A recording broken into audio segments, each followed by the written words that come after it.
On today's podcast of Data for All, we will be talking about using data for good. Or evil.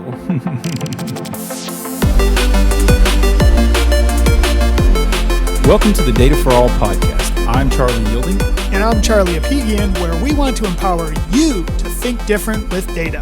And on today's podcast, we are discussing how to use data for good. And we will define what we mean by data for good in different contexts. Such as? Well, we got to really think about data for good. And does that mean it's for the community? Is it for you? Or from a corporate perspective, is it for profit, which might be a little bit on the evil side?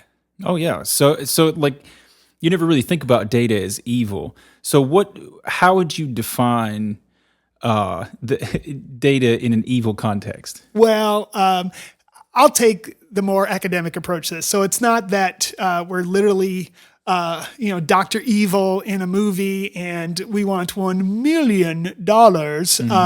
But a lot of times it goes to using data in an unethical way, or knowing that data has bias built into it based on people's demographics or gender, race, things like that, and keeping that in there when you probably should exclude that because it's not fair to the individual. So intentionally creating a lack of transparency, not applying ethics to the application of data and where it lives and where it goes. Exactly. Okay. Yeah, and I know we had the great conversation in episode 2 about who owns your data, where it's captured, and we talked a lot of ethical issues in that case where you can kind of see how data can be used in an evil way, because a lot of times your data is being used and you don't even know it. Right. Yeah. One of the best examples is Facebook. Sure. Like in the past, they've collected data and experimented on their user base without the prior knowledge. And there are specific rules around that states that if you're going to behaviorally experiment on a group of people, you have to have their permission, and they didn't get any of that. Yeah. And so that really is when I think the data for evil became a topic for the everyday person. Mm-hmm. But we're not here to talk about that today. Today is data for good. Oh, my favorite subject. Well, it is for sure. It is right up your alley, since this is where you live every day. It is, and just to give people some context to this, again, I do live in the academic world, and for the last few years, specifically for the last year, I've been at Belmont University here in Nashville, Tennessee. And the reason I came to Belmont was very simple. I had the opportunity to create what we're calling a data collaborative, and it has 2 main missions. And one isn't going to surprise you. It is data for all. It is giving everybody at Belmont and beyond the data skills that they need to be successful in their careers. The second is data for good. And what we mean by that is, how can we tackle hard problems within our community, but take a data-driven approach to that so that it's truly actionable. And so it sounds like a lot of the themes that we've talked about. It's something obviously I'm very passionate about. I love being in an academic role, but what I love these days is the opportunity to look at a hard problem, talk to everybody that's part of that. That goes to people that are doing it within the nonprofit space, within government, and identifying ways to empower them with better data, to make better decisions, to affect change for the better. So on a personal level, then, that's kind of what we were talking about the other day with tracking like alcohol consumption in order to get better sleep. Sure. Like you can positively use data on a personal level to do the same thing. But your focus at the data collaborative is community level. It is, but that doesn't mean the personal component is something that we should gloss over. And so let's start there. So we'll talk about personal, and we'll talk about what it means to be in the community, because the one thing that I feel very strongly about is the two. You can't separate the two. For example, Charlie, I can't tell you to be more active and to eat better if you live in an area that's a food desert, that has no sidewalks, that if you go out at night, it's not safe. You work 2 jobs, you got to pick up your 3 kids, and on the way home, the only good food that you can get them that's affordable is McDonald's. how can I fault you for having bad food choices? Because the community that you're in isn't conducive to a healthy lifestyle. So the individual with the community is vital, the connection between the two. So you got to talk both when we do this. So let's start with the personal part and tell me what you think of when you think of how can data personally be used for good for you? So my biggest personal use of data is in health.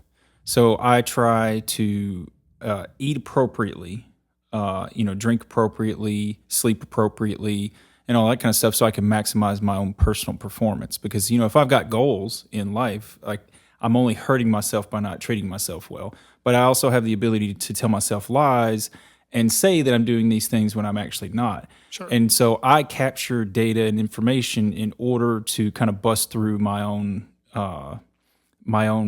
self-imposed story. And oftentimes it'll be a difficult realization when I actually come to it. But at the same time, I feel justified in all of the work that goes into capturing that data sometimes. And so, because I I have a mixture of written data, because I'm journaling, and then biometric data that comes from my watch and sleep tracker and all that kind of stuff too. And so I'm really hyper focused on that from a personal use perspective.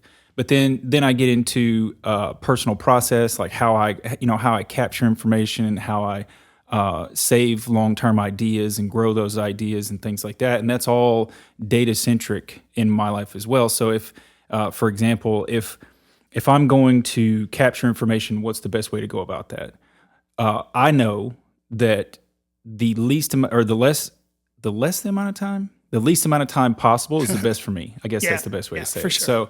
So you heard me earlier tell Google to remind me something about something on Monday.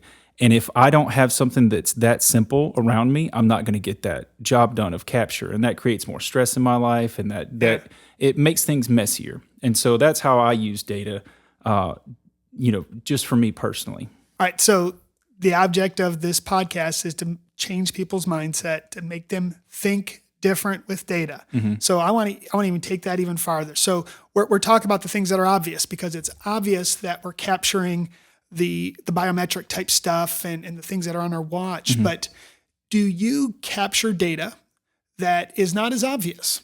For example, when do you do your hardest work during the day? The morning time. Okay. Randomly selected? Did you create a Google spreadsheet on it? How did you come up with morning time? So when I found out that I was a good worker in the morning, it was before I really started tracking all of that. But It was around the same time that I was getting into data on a professional level as well. And so the majority of work I was doing was with data, because we had a call center software that we got that it had hundreds of different metrics that it captured, and I put a lot of effort into figuring out which metrics meant what and how they correlated and things like that. But I came to understand that I thought cleaner in the morning. Okay. And that's where it started. And so once I realized that I was thinking cleaner, meaning I could hyper focus. I could jump into data and then not pick my head up for 2 hours and then be completely fine.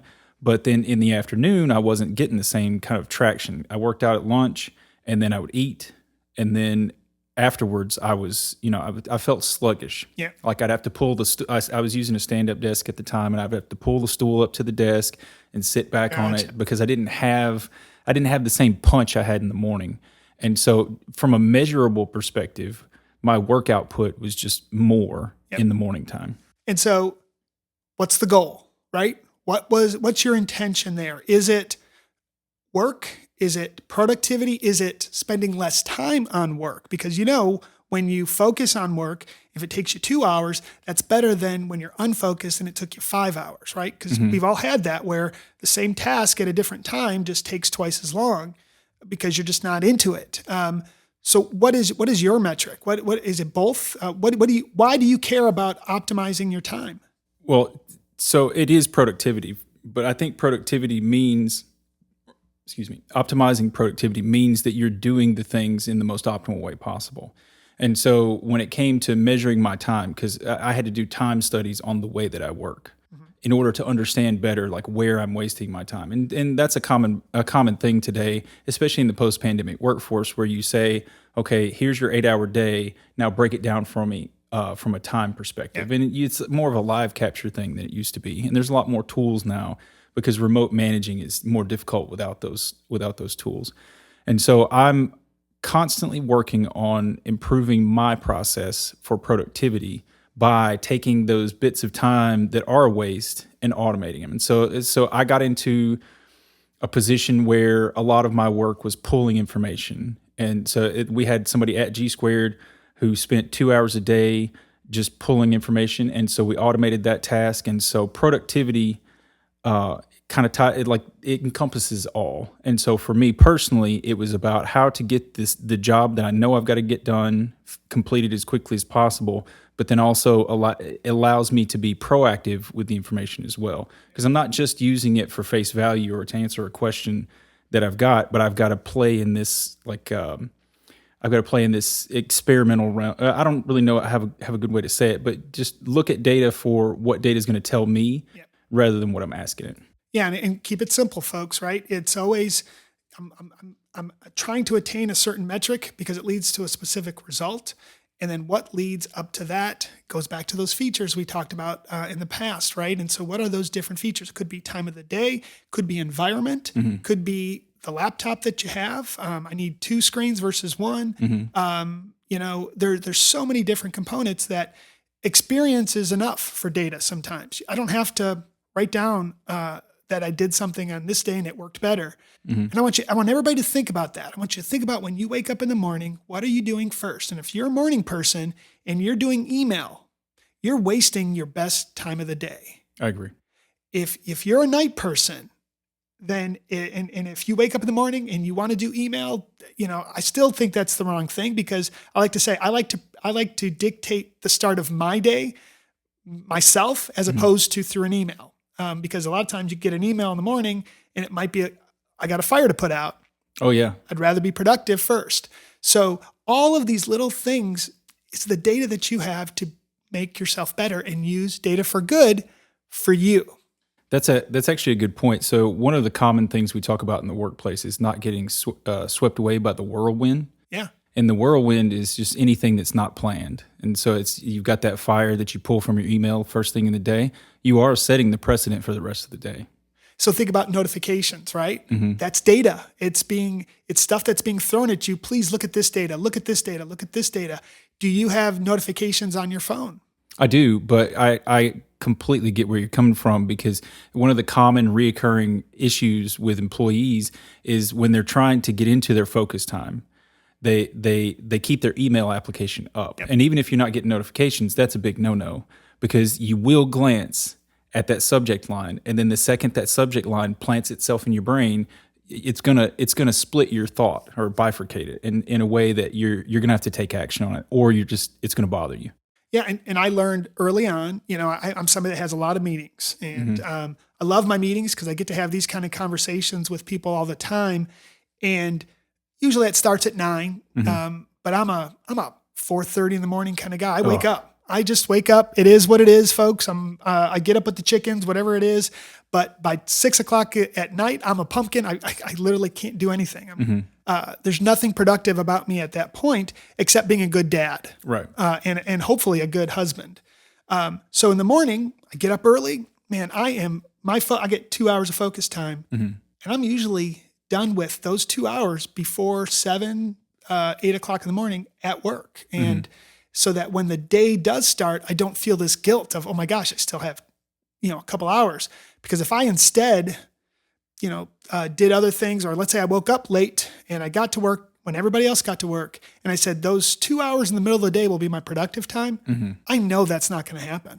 Not consistently, at least. Yeah. And so my data in my head, my experiences have really changed what I do. So if I can get 2 hours of focus time and the rest of the time is with people, I know I've had a productive day, and that's what keeps me going in the direction that I want to go, which is being a productive person at work. Right. And so to tie it back to where I started, so for you to be able to get up and have that time, that means you need to plan properly the day before and go to bed at the right time? Put my clothes out the night before. I do it all. Yeah. Do you really? Oh yeah, absolutely.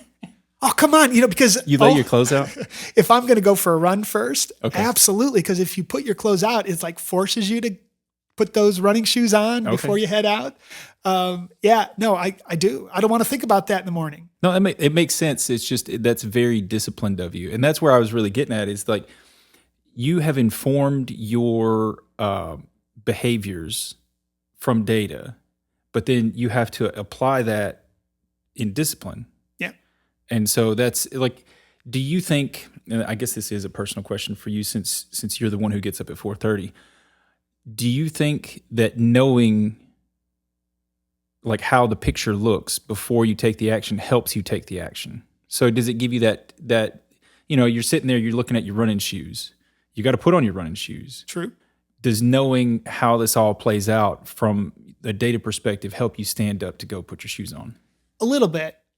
Let's not act like I'm Mr. Productivity. You know the real reason why I get my clothes the night before? Mm-hmm. I don't want to wake up my wife. Okay. She's not at 4:30. I've got 3 dogs. The minute I get up, they think it's time to eat. Mm-hmm. So I do everything possible to stay quiet. And if I'm turning on lights, it's going to wake up somebody in the house. So that's the real reason. But when I started doing that, I noticed this other benefit. Okay. And the benefit was if you plan the night before what you're going to do first thing in the morning, you actually do it.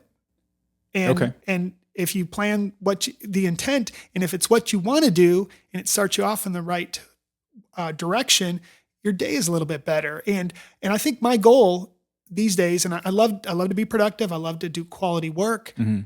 It really is to unplug at 6. Yeah. That's my goal. Yeah. And if I still have work I haven't finished, I have a hard time sitting with my wife to watch a great show without a laptop. And that's not fair to her. Yeah. It's splitting your attention at that time. Yeah. So my goal might be different than somebody else's, but I think what we're trying to, really encapsulate here by talking about the personal side of data for good is the fact that you have to think differently about it if you want to do real action. Because, hey, you all know I'm the crazy guy that's been logging my food forever. Well, logging food and doing nothing about it is just a waste of time.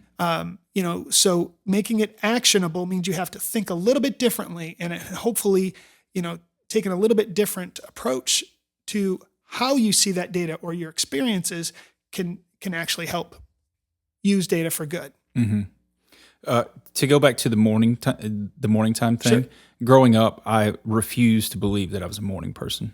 Everybody thinks they should stay up all night, and I get my best work done at 1 a.m. Mm-hmm. I've known since I was 6 years old that wasn't me. It took me about 34 years. So you would stay up late, or? Yeah. That's why I focus on sleep so much, is because when it comes to, I've got a couple of small kids. When it comes to bedtime, I could go to bed, or I could have some me time. Yeah. And so it's like my selfish attitude towards like free time leads me to sleep less sometimes. Yeah. Well, my favorite thing in the world to do is drink a cup of coffee in the morning. So it's almost like I crave that more than having the beer at night. So I would rather plan for my mornings than to plan for my nights. So it's a little bit enjoyable. It's a little bit of productivity, and it's also being considerate to my family. Yeah. There's multiple aspects that make my decision making better. Mm-hmm. And so would you say your ultimate goal is just to be present wherever you're at by setting things up on not necessarily rails, but just getting a good form to your day? That's a great way of saying it. So when I'm focused, I'm focused. Mm-hmm. When I'm with people, I'm with people. Yeah. And I'm with my family, I should be with my family. Mm-hmm. I'm not saying I'm perfect at that. Yeah. By all means, I'm not. But I do what I can. I turn off almost every notification, keeping my parents and my wife as ones that get through, and that's about it.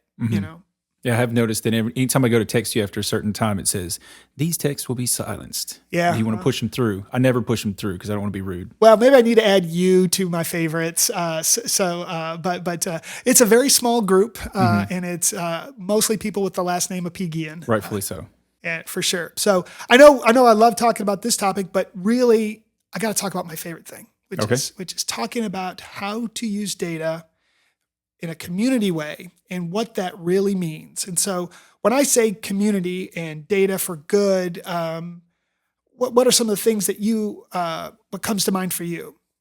So from my experience, using data for good on a community level has come from a program that I'm involved with called Elite. It's Emerging Leaders in Technology. It's like folks who have the hard skill sets that are learning the more soft skill sets that come with management, and they each pick up a project every year. And this is all, they pay to be there. They're learning stuff, but they've also kind of volunteered to work with community, nonprofits and things like that. And I've seen them go in and like evaluate the data for companies in ways that makes them more efficient. That brings out issues that they didn't even know they had because they didn't understand what they were looking at, and empowered them to make better decisions that makes them a better nonprofit. And nonprofits are out there specifically to help the community. And so that's my limited experience with that. And I assume that there's public programs all across the nation that do something like that.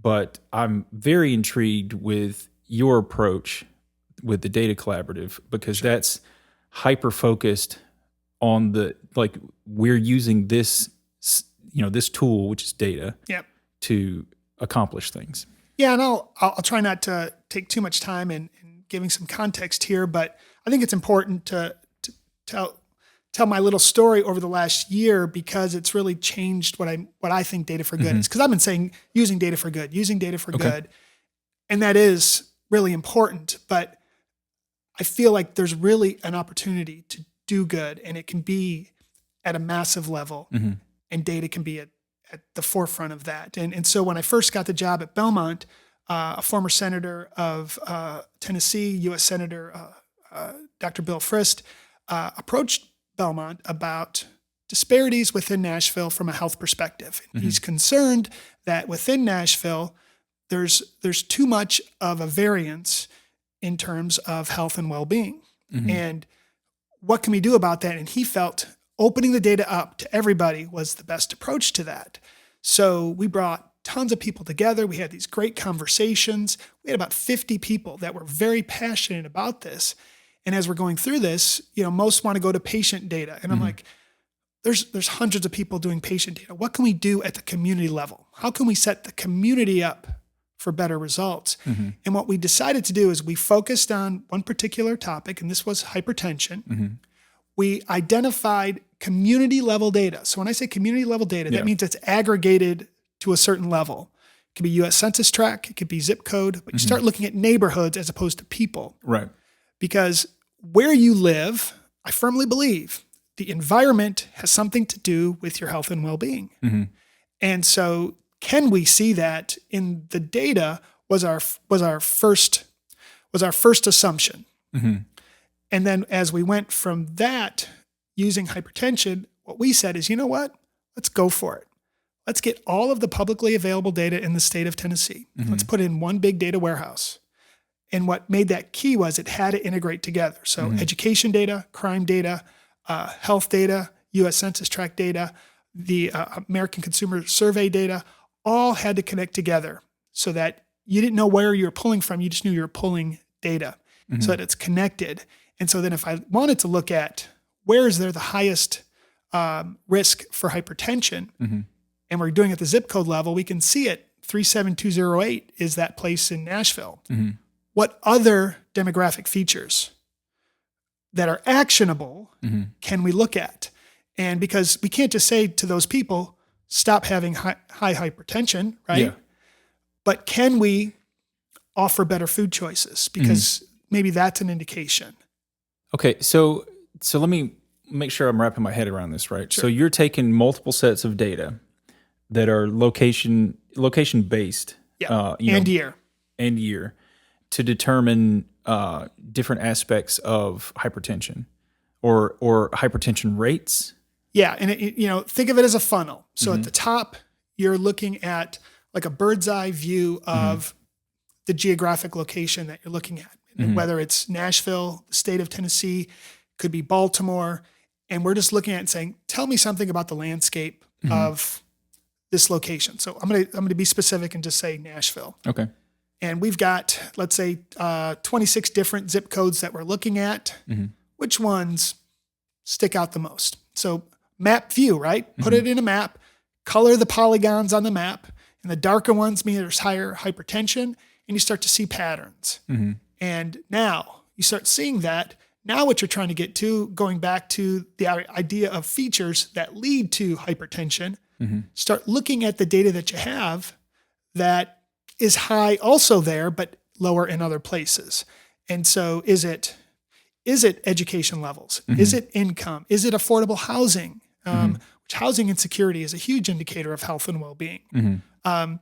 Is it where there's reliable food sources?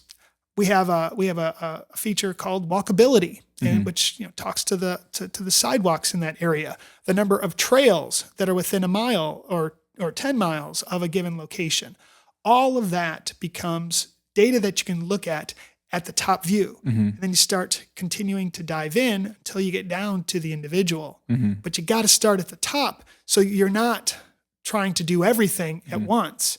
It's trying to find the most important aspects, and in this case, it's location. Sure. So that's our starting point. And if we do that, we're able to now take that data and bring it to the individuals that are actually doing the good. So here's where it becomes data-driven, a data-driven approach to using data for good. Am I going to go solve everybody's problem? I'm the data guy, right? What's my superpower? It's empowering others. Okay. And so we then created this group called Healthy Community Insights, made up of data people. And we analyzed the data. We created a report, which was a starting point. It wasn't the final, right? Remember, insights don't lead to action. Right. Got to go to the story. Then we went and met with all the nonprofits. And here's what we found out about nonprofits. And here's where I want to empower people out there to do more. The nonprofits are amazing. Usually started because something happened in their personal life. Could be a family member, it could be something to them, and they feel compelled to do something.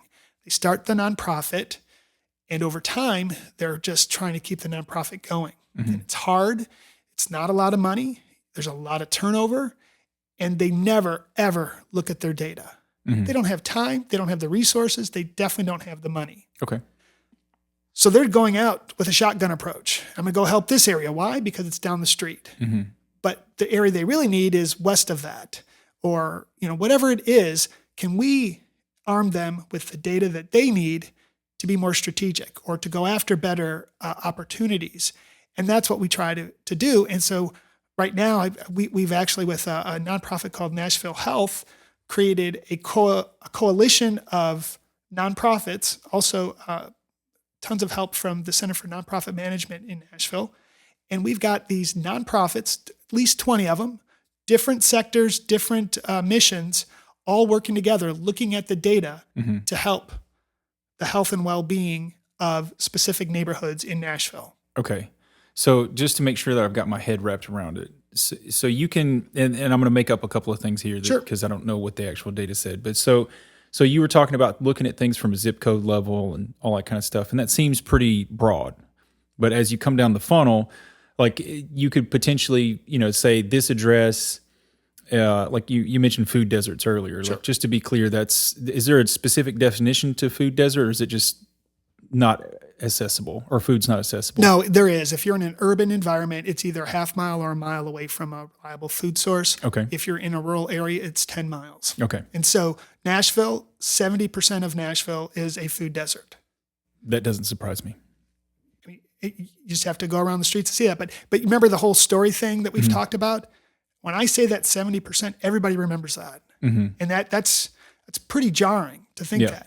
Another point, if you think about, telling the story, if somebody has hypertension, they lose 5 years of their life.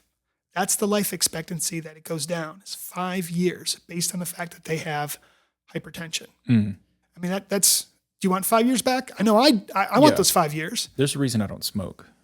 and you eat healthy and you do the things to make sure that you don't get to certain metrics.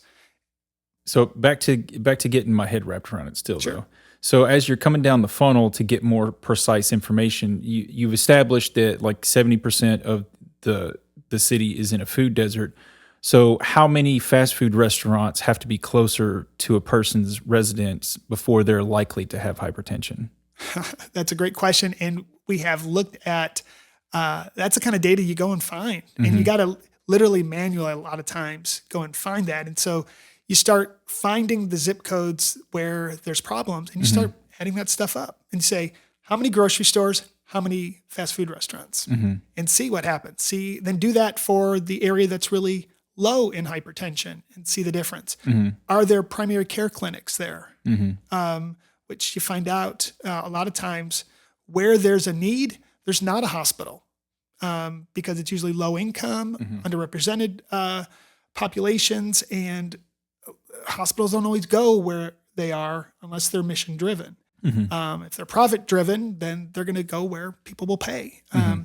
So you have that as an added issue. So all of that becomes really important when starting at the top of the funnel, again, identifying those areas. Okay. So can I take it down a little bit down that funnel? And so let's go back to the idea of the goal. Okay. So let's say you're a food bank and I've had this conversation with a food bank in Nashville. They do amazing work. They do a lot of work with the refugee populations that come in to Nashville and help them get food, help them get started. When I went to them and said, what is your goal? What do you think they said? To deliver food to those in need? Okay. And I said, that's not your goal. Okay. And they're like, they were taken aback. And I'm like, I would think your goal is for them not to come back. Okay. And in other words, get off of dependency because you want everybody to flourish, because the idea of helping people is so that they can be self-sufficient. Being self-sufficient makes people happier. When they're happier, they're helping others, which means there's more people that are being taken off of dependency of services. So a food bank, to me, is the perfect hub for identifying opportunities of resources to get them off of that dependency. Okay. So now a food bank can kind of change their thinking, is instead of just thinking of themselves as, I got to get food, which by the way, if that's all they do, that's wonderful. Yeah. Right? People are hungry. They find partners that are willing to give them reliable food. And the people I've met at these food banks are just absolutely amazing. It is the most inspiring thing to go to an old church and see them just bringing out carts of food, usually 2 weeks worth, and giving it to a family in need. It is amazing.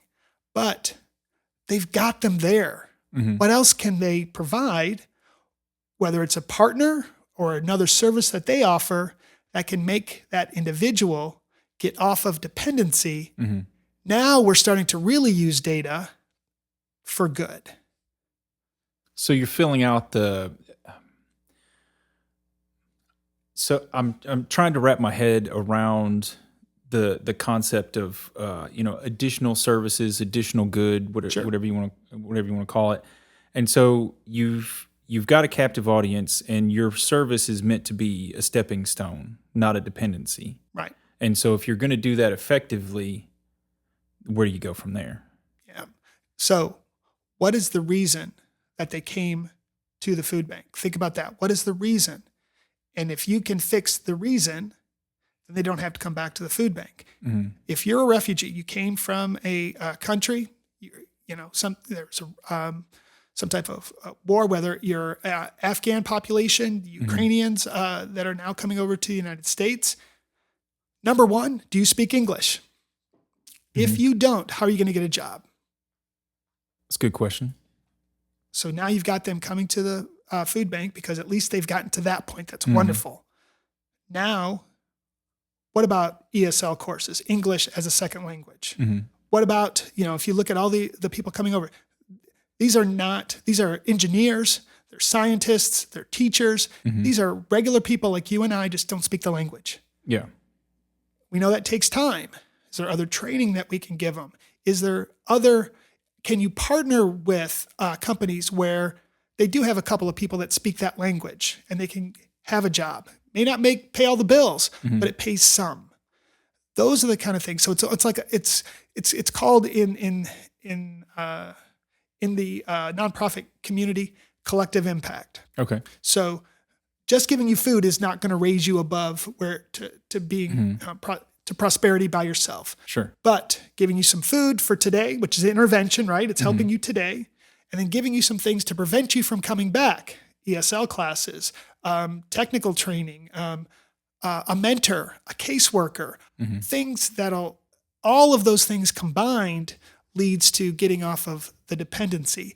And we can see that in the data. So that's why I think data matters, because there's not a magic bullet. It's not one thing out there. It's multiple things. And if you get to the root of why they're coming, a lot of times those are things that are preventable if you take the care and find the right partners to do good. So that's like the give a man a fish, he eats for a day, teach a man to fish, he eats for a lifetime. So how do you teach them to fish? Right? I like that. I've never heard the term collective impact before, but that makes sense. That if you are, if you're a food bank and you've got the capacity to deliver other, potentially like solutions that are good for the person or the refugee in this case, like that makes a lot of sense why you would do that. And so how, from your perspective of like the data-driven approach, how do you tie those collective services together? Yeah, and it's hard because we are trying to figure out how to measure impact, like societal impact. That is, and what we normally do is we equate it to things that are easy to measure. Unemployment rate, median household income, those are things, but that doesn't make you happy. And what we really want to get to is when we look at impact, what really is a thriving community? What makes up those components? I don't have the answer yet, but I hope in 2 years while we're doing this, I'm gonna come in here and say I've got it.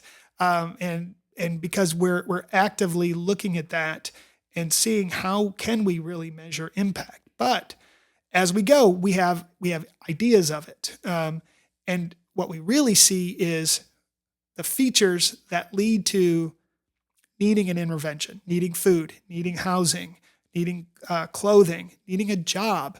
We can start to see that. And it's not just refugees, right? People that are born in the United States need help too. Yeah. And something happened early that pivoted them to the wrong path. And is there things that we can find that are good indications of if we do this, or this person, if we provide this opportunity for teenagers within this one zip code, they're more likely to do this as opposed to that. Those are the kind of things that you're trying to figure out. And let me tell you, it's not a science at this point. It's a lot. So I feel personally that socioeconomic status is tied to like a lot of, not happiness directly, because you don't have to have money to be happy, but you do have to have enough money to not stress out all the time about stuff. And you do have to have enough money to buy the groceries that are, that's not just like the fast food, like heavy sugar and preservatives, gunk and stuff like that. But would, going to your measure, would socioeconomic status be like a measure of success? Or is that a front runner right now? And the intent is to build like a data set going forward through surveys and self-reporting, and just because you've got to get a large enough, like I don't know, body of work or data set to where you can see through the noise. Yeah, and basically it's not the only thing, right? And we keep using it as the only indication. Okay. And so what are those other things that are hard to measure, but we're getting better at it. And what we have to identify is if we're going to go out and try to do good in the community, figure out the metrics on the front end so that we are measuring those over time and we have that data available to us. And then hopefully that, it could be as simple as you came to a food bank and you now have a job, right? I mean, it's as simple as that. That's okay. You don't have to know how many times they smiled in the day. Right. But that is pretty good. That's pretty powerful. I wonder if we'd mentioned before, like ingesting our own personal metadata. Sure. I wonder if there's already answers in there that if we had access to our own data that we could use to kind of self-determine how happy we are. I'll tell you what, I think the person that creates the perfect metric for happiness is going to be the savior. I think at some point, the data savior, because it is important to truly get to the meaning of why we are looking at impact within a community. But we do have some ideas. There's certain things. For example, people usually live longer when they're part of a community or a tribe. You start seeing that. We know there's certain types of diets that lead to longer life, but there's a lot of debate of that. But not being lonely, having a certain amount of money does matter. Because you don't have to have all the money in the world, but you do have to have enough to survive. And if you have a problem, you can go to the doctor. So we're starting to see some indications that are really important. Everything though always comes back to, and I think it's three things. I've only mentioned two so far: the person and the community. What's between those two is really important, and that's the family. Okay. That I have no good measures for, but if you have an ailment, Charlie, and all I do is tell you to go do something, you've got to have family support a lot of times, and you have to have a community to back you up as well, because you got to drive places. And what if you can't drive? You need to take off a day of work. You need to have a community around you that embraces that and says, go do that. So there's all these different components that goes from the person. That's why using data for good for you is important. For the family, is in understanding that that's a support function. So don't forget about the family. And then of course the community. And you're starting to see that in healthcare. You're starting to see that the insurance companies care about the family, and they start promoting activities for the family that are usually for health and wellness reasons. Yeah. So I feel like that's exclusionary. Sure. It excludes a certain group of people, because not everybody's like married up and kids, and not everybody lives around their family and whatnot. But I thought I was with you until you went into like the healthcare, caring about the the family and the impact and whatnot.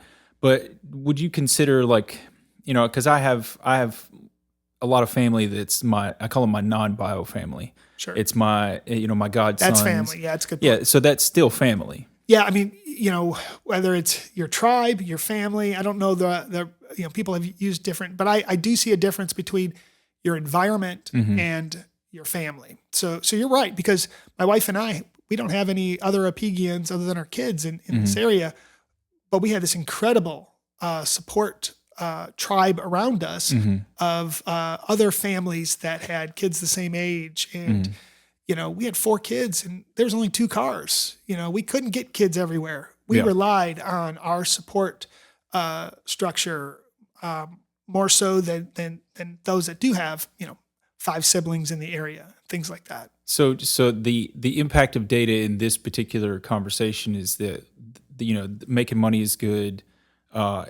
being a part of a community is good, but then having folks that have your back is very important as well. It is, and then get to the root of why there's need. I think that's important, and it could go to the family level, the personal level, but a lot of times it is at the community level. A lot of times jobs, it's not that the person can't work.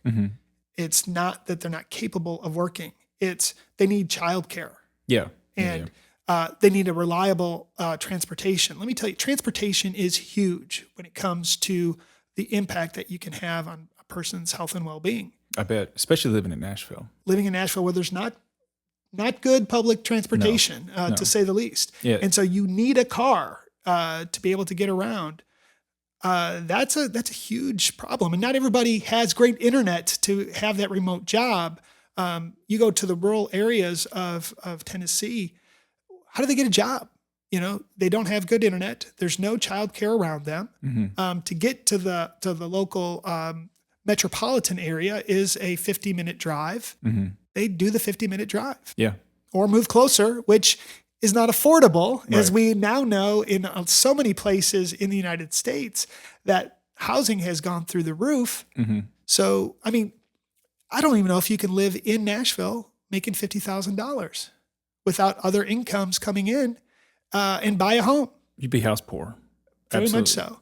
And so, we've actually looked at affordable housing and housing insecurity within Nashville, and that is a huge indicator of so many things. If you're not in a secure home as a child, you are twice as likely to not finish high school. Really? And I'm just telling what the data is telling us. And so you start looking at the community level, that really starts to think, okay, so there's some things that we really have to work on if we are going to, take care of the people within our community. So if, back to the statement of goals. So if I were a nonprofit that wanted to focus on what you were just talking about, would I state a goal as I'm looking to work with communities in order to provide consistent long-term housing that's affordable? Or is that way too big of a goal? I don't think it's too big of a goal at all. I think it's very mission driven to the point where you have to now say why. Think about that. Can a city where service is really important, right? Has tons of restaurants. Who works at those restaurants? Is it people making $250,000, or is it people that are just making a living? Yeah. And are you now making those people travel 50 minutes to get to their waitress or waiter job? That's why you hear so often that restaurants can't hire. Right. It's not that there's not people. They're just not people close enough Yeah. that can get to you because they don't have reliable transportation. They live an hour away. There's not good public transportation. And they have no choice but to find employment elsewhere. Yeah. And so there's these components of data that are, we've used the word before, it's a proxy for what's actually happening. So don't look at the data itself as the end result or the real feature. It's what does that represent? And then you start really getting to it, because the truth is housing has gone up. But if you looked at it on the average for the United States in Nashville, it hasn't gone up. We're not out of whack compared to the rest of the United States. Really? What's happened is our wages haven't gone up at the same rate. Oh, yeah. And so wages have stayed the same. So what's the real problem? Is it that prices have caught up to the rest of the United States, or that the salaries are still suppressed here in Nashville? And so that gets to a lot of the underlying problems. So what do you do? Is it more of, we just retrain everybody to now become data ninjas? No, that's me. That's only me. It's only you. So we only have one data ninja. So we have to look for data disciples, right? Yeah, there we go. There we Disciples. go. Which is not feasible either, because obviously not everybody's meant to be a data ninja or a data disciple. But how do you find those underlying meanings? The data a lot of times tells us that. Yeah. I've heard you tell, actually the first time I heard this was from you talking about it on a shared committee call, but you were talking about aptitude versus interest when it comes to, if you're going towards the problem of income and increasing income, well, how do you share the fact that there's all these jobs out here that require a specific skill set? And I always thought that was big. And so can you just briefly explain that, but then specifically the data tied to it? Yeah. So aptitude versus interest. So first of all, so much is tied to education. Education leads to obviously good jobs. And education doesn't have to be degrees, but it has to be a certain type of education. Well, the path you take in life usually is based on your interest. It's not based on what you're good at. So aptitude is usually what means what you're good at, but a lot of times people pick their career path because of the TV shows they watch, because of current events, or because of a situation in their life. A good example is somebody that had something traumatic in their lives, got some help, and just saw the great work that the nurses were doing, and that put them on the path to becoming a nurse. Yeah.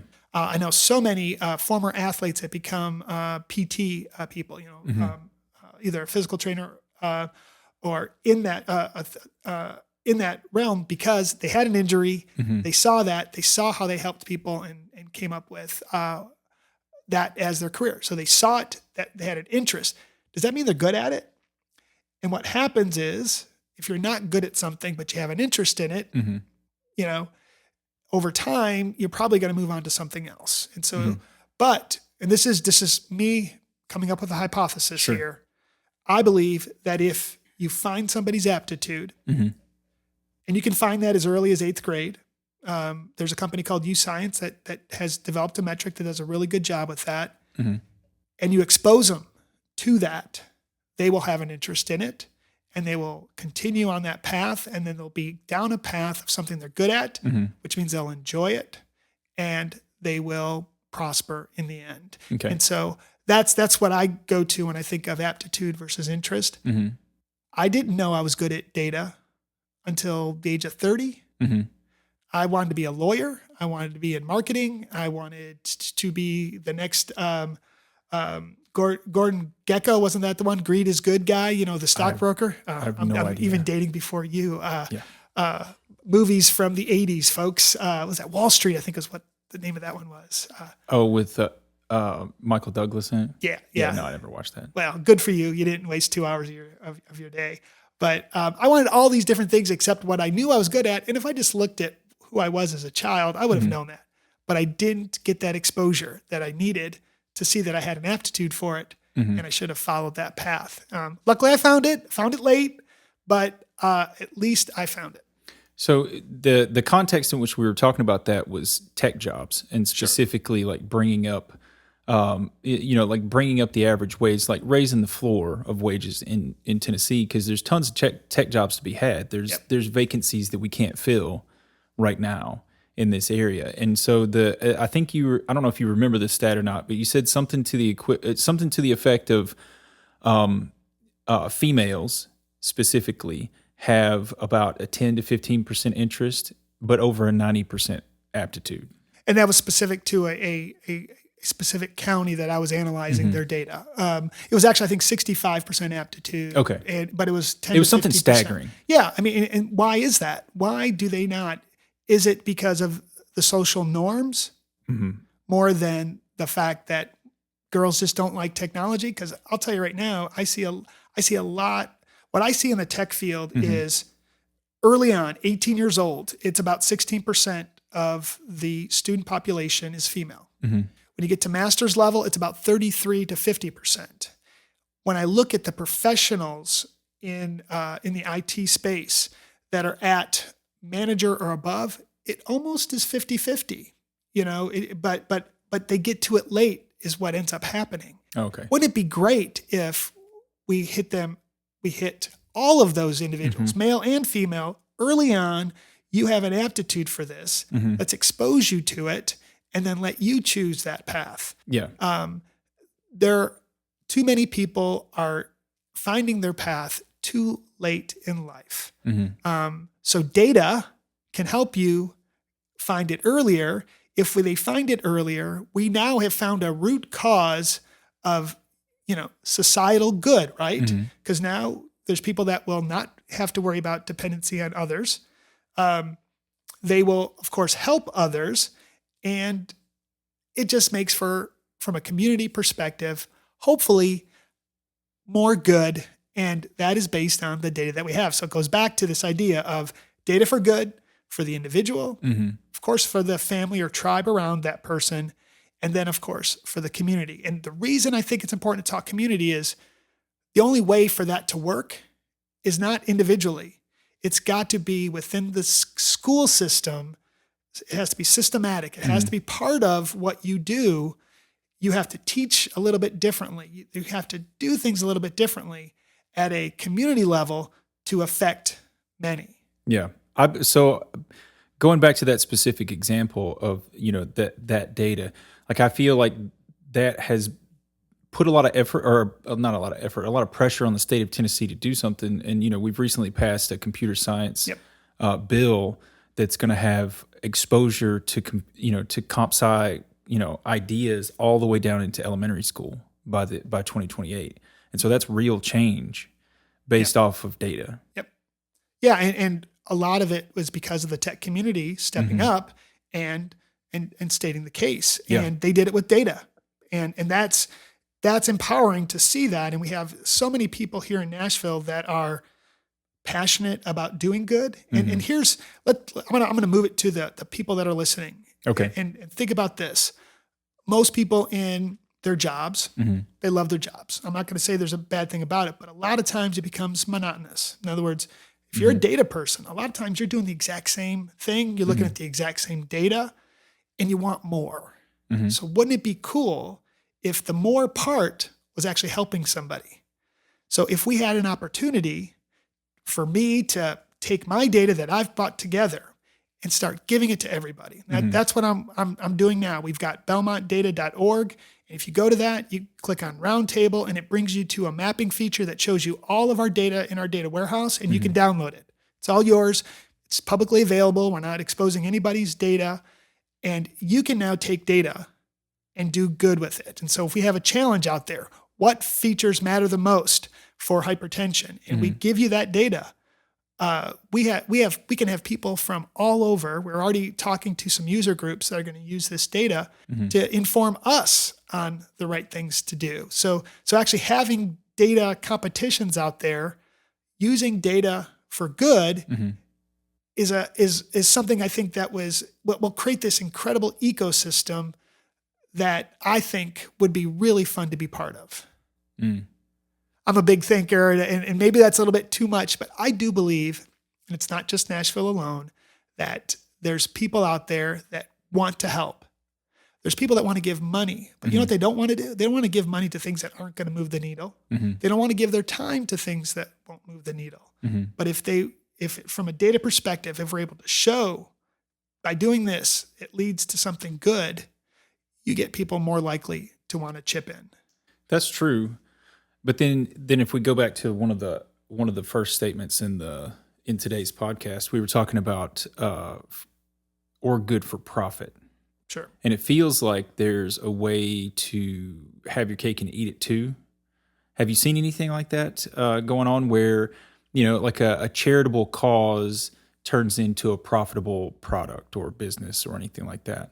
Or the other way around too. You have a profitable business and feel like you're giving back, and that became a marketing ploy for a long time. The ones that say they're carbon neutral, right? Okay. Well, I hope they're actually carbon neutral. And if they're doing it just for marketing's sake, but they're actually doing it, that's still good. Yeah. Right. So the opportunity for doing good, what you're seeing is, I believe, our 18 to 24-year-olds are awesome. I firmly believe that. I believe that our younger generation is amazing. They want to change the world. They really do. So if I give them a data set and say, let's change the world, they're on board. Yeah. So companies know that now too. And so they say, hey, we have to give the perception at least that we're doing that. And by the way, data's out there. If we're not actually doing it, we're going to get in trouble, and we're going to be in the news that we're doing bad when we're saying we're doing good. So we better actually do this. And maybe for profit equals for good in a roundabout way. I mean, it does, like, motivation doesn't really matter. So even if it is like we're 100% spending money on this or allocating time to this for our own benefit, the mutual motivation or benefit doesn't disappear. That's right, and that's why there's incentives to do certain things. And I don't have a problem with that at all, because there's multiple factions that a company has to satisfy. And if part of that is doing good, and you're seeing this huge influx of companies that are, okay, we're going to do that, but maybe we can also offset some of the environmental damage that's been done. And if we get some good publicity out of it, that's great. But you're seeing it more and more. And I think that's a good thing. Oh, good. I'm looking forward to witnessing the transition of like what it means to be happy through data as it happens. Yeah, and I think where some of that comes to is I'm always going to be Mr. Positive. I see good things a lot of times. I get to meet a lot of the people that are doing wonderful things, and for some reason they think I'm a magician with data. They're not. It's more of knowing that by giving them just a little insight and helping them craft the right story and the right goals, it's amazing the work that can get done. And I've seen it over and over again. And so that's really empowering. So I have this great image of the future. I really do. I believe that science is awesome and data can be used for good. I also think there's going to be bumps and bruises along the way. Yeah. But overall, I do believe that we can use data for good. And maybe we have more conversations like this. We'll get more people on board for it. Absolutely. So the thing the last thing I wanted to call out is we've mentioned storytelling multiple times already, and I'm sure a part of what you're doing when you're communicating this stuff to the communities and to the volunteers in the communities is you're building the story, and that goes back to the podcast we had earlier with Zach.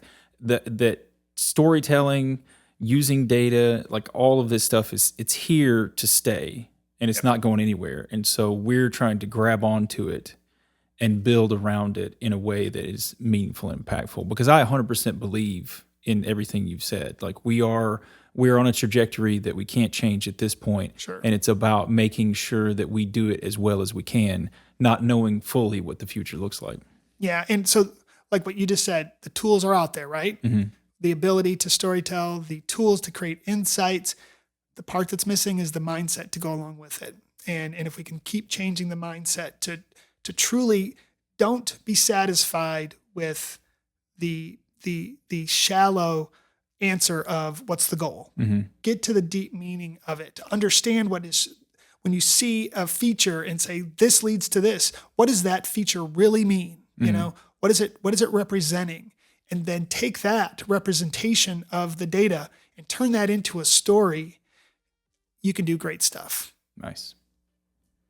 And so what do you think? We've hit this pretty hard. I think the fact is we're always going to talk data. We're always going to talk data for good. But maybe this gives everybody a primer on where we're coming from. Yeah, I think so. I think then we've accomplished what we want today. So I guess we're putting a pin in it. Yep. Sounds good. So again, everybody, thank you again for listening to Data for All. I'm Charlie Apigian. And I'm Charlie Linden. And we'll see you next time.